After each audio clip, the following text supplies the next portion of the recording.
Bismillahirrahmanirrahim. Assalamualaikum warahmatullahi wabarakatuh. Halo, perkenalkan nama saya Selvi Marianti dengan NIM 12140201557. Pada video kali ini saya akan membahas mengenai konsep psikologi komunikasi terhadap profesi ke-KPI-an. Psikologi komunikasi berasal dari dua kata, yaitu psikologi dan komunikasi.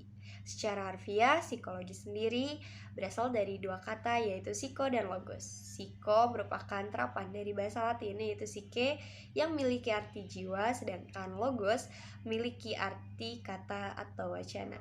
Dalam definisi awal, psikologi merupakan wacana mengenai jiwa, namun belakangan berubah dan diartikan juga menjadi wacana mengenai pikiran, mental, dan perilaku manusia.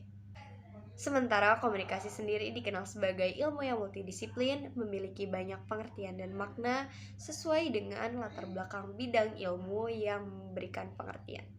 Sehingga komunikasi dapat diartikan dalam perspektif psikologi, sosiologi, psikologi sosial, antropologi, politik, dan sebagainya.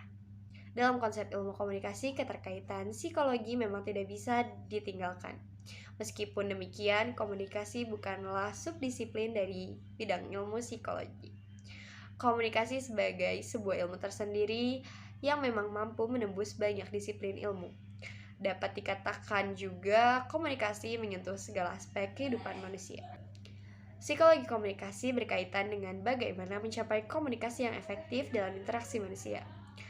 Maka, memahami manusia memang menjadi kemutlakan jika ingin berhasil atau efektif dalam berkomunikasi dengan manusia lain.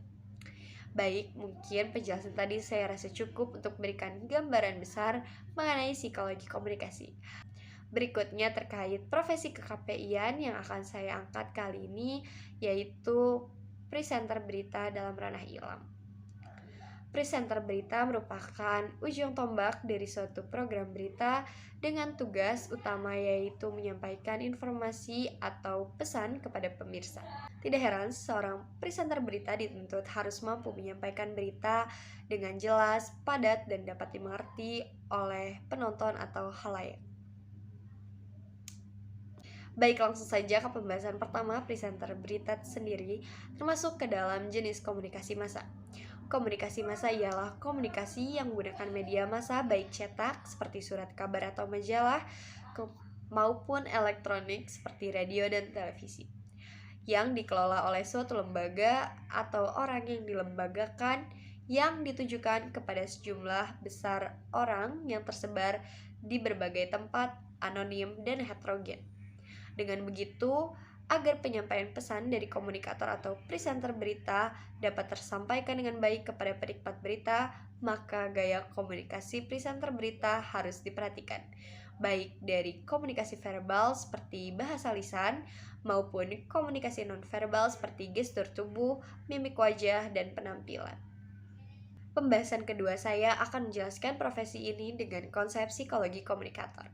Proses komunikasi akan berhasil atau sukses apabila komunikator berhasil menunjukkan sumber kepercayaan bagi komunikan. Aristoteles menyebutkan persuasi tercapai karena karakteristik personal pembicaranya, yang ketika ia menyampaikan pembicaraannya, kita menganggapnya dapat dipercaya. Kemudian Aristoteles juga menyebutkan karakter komunikator sebagai etos yang terdiri dari pikiran baik, good sense, akhlak yang baik, good moral character, maksud yang baik, goodwill, dan perilaku yang baik, good manner. Adapun faktor-faktor yang mempengaruhi psikologi komunikator diantaranya yaitu kredibilitas, atraksi, dan kekuasaan. Kredibilitas merupakan perangkat persepsi communicate tentang sifat-sifat komunikator. Kredibilitas terdiri dari beberapa komponen penting diantaranya keahlian dan kepercayaan. Kemudian yang kedua ada atraksi. Atraksi merupakan daya tarik komunikator yang bersumber dari fisik. Atraksi sendiri terbagi menjadi dua, yaitu homofili dan heterofili. Kemudian yang terakhir ada kekuasaan. Kekuasaan merupakan kemampuan dalam menimbulkan ketundukan.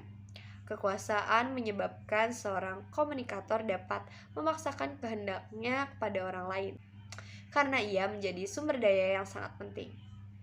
Mungkin cukup sekian pembahasan kali ini. Semoga hal ini bisa bermanfaat dan membantu serta menambah wawasan teman-teman sekalian. Billahi taufiq wal hidayah. Wassalamualaikum warahmatullahi wabarakatuh.